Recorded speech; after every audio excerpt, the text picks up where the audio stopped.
I'll be taking you on the topic, how to remain mentally strong when life gets difficult. Myself, Honorable 𝗨𝗪𝗙𝗬. One of the key questions in life is, how do you remain resilient when life throws challenges your way? Some people say if you get lemons, you make lemonade.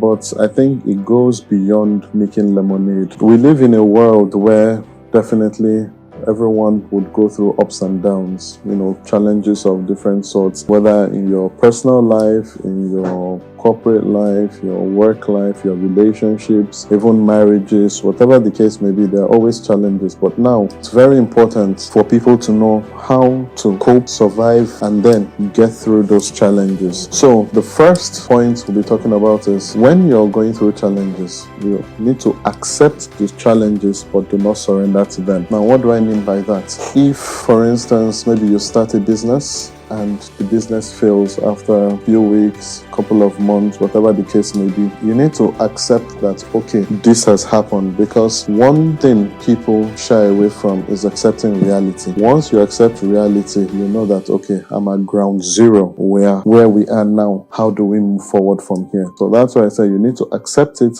but do not surrender to it. The second point is, focus on what you can control. Again, I'll use the example of starting a business. If you start a business and it has failed, there's nothing you can do about it. It has failed, it has failed. If you're in a relationship and the relationship crashes, it has crashed, it has crashed. There's very little you can do about it. But what you can control are your emotions, the way you react to it, the way you express yourself. Those now are within your control. There are things there are elements, factors that you have a say over. So those are the ones you need to focus on, because how you react to something actually goes a long way. Number one, giving people the perception on the perspective on how to relate with you. If, for instance, you're someone who, if something goes wrong, you lash out in anger, you have anger issues, you throw temper tantrums, people would want to avoid you, and people won't want to really be there for you or be close to you, because at any point you can lash out. So it's very important to focus on what you can control. The third point is, stop speaking to yourself like an enemy. You need to speak life into yourself. You start a venture and it has failed, or you're at a point in time when nothing seems to be going well. One of the most important things you can do is actually to speak life to yourself. Don't see yourself as a failure. Don't tell yourself nothing good can come out of me. Why is it that everything I touch collapses? Things like that don't help. But what you can do is to speak life into yourself. Tell yourself, reassure yourself, I'm not a failure, I'm a success. Speak motivational words. Speak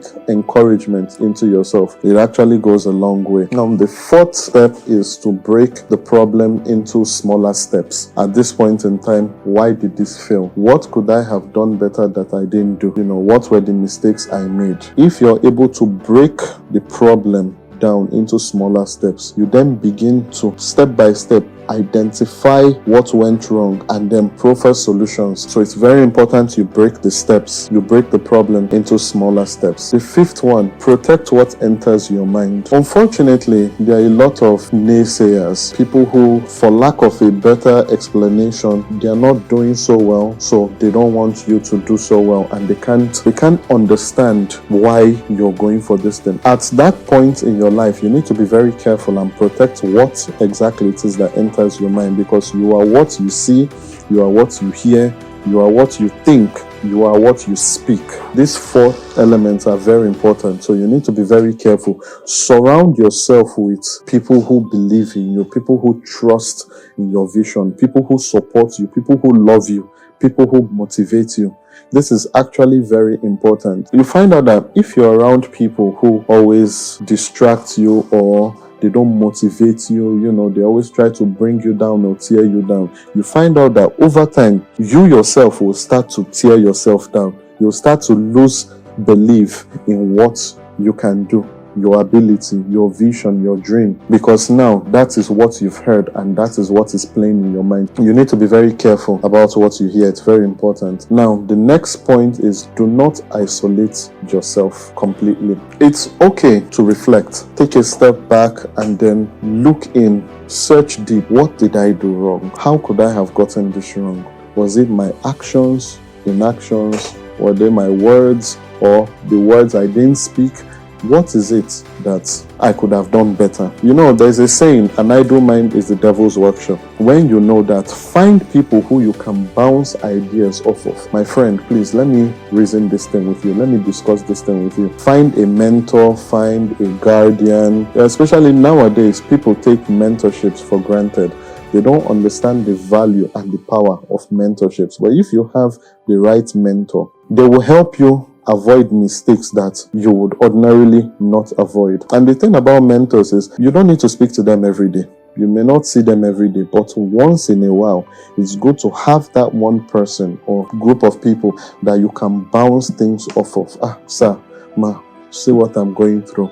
Then you hear their own perspective. Most times, you would get things from a different angle than that which you thought of, and you find out that therein lies the solution to your problem. So it's very important.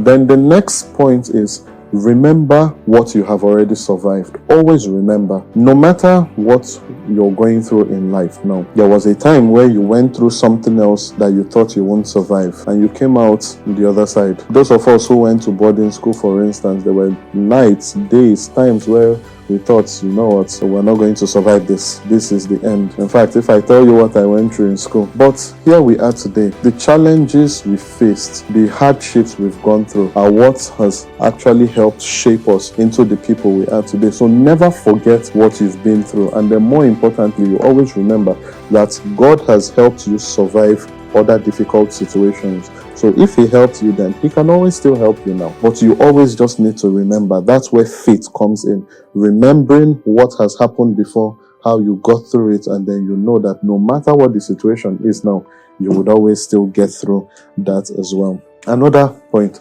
give yourself time to rest, but not to quit. It's okay if you're going through something to take a few days off. Eat, sleep, rest, think, meditate, whatever you need to do, but make sure that whatever it is you do not give up. If your business collapses, take a few days, and if you want to cry, you can cry. If you want to scream, you can scream. If you want to go to the gym, do whatever it is you need to do, but make sure you do not give up. It's when you give up that you have truly failed. Failure is not failure until you surrender. That's when it becomes failure. So always have that in mind. The next point is, lay out a vision of the future you want. Sit down, think, how do I want my future to be? Now, when you lay that vision out, meditate over that vision and speak life into that vision day and night. There's a part of the Bible that says, write out the vision and make it plain. Lay out your vision, write out your vision. I want my future to be like this. Now, life would always throw you curveballs, and that's okay. That's part of the journey of life. But at the end of the day, that vision you have laid out would be part of what would keep you focused and sane, regardless of any distractions or any other inadequacies of life that you may be going through. That vision, that singular vision, will keep you focused so that you don't give up, you don't fall by the way. It's very important you do this.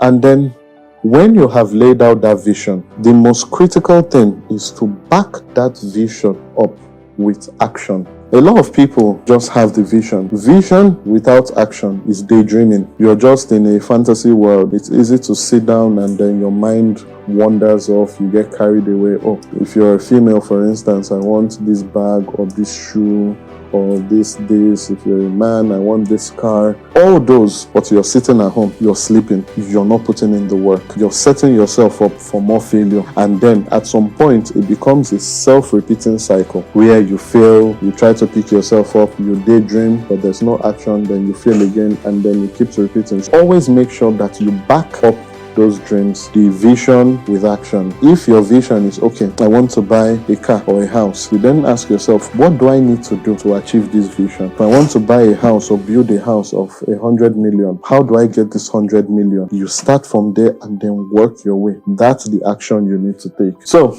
I hope you've learned something from this today. For those of you watching the video, I think I want a debate going on in the comment section. Have you gone through life's challenges? If yes, what were they and how did you overcome them? I look forward to seeing your comments in the comment section. Thank you and God bless you.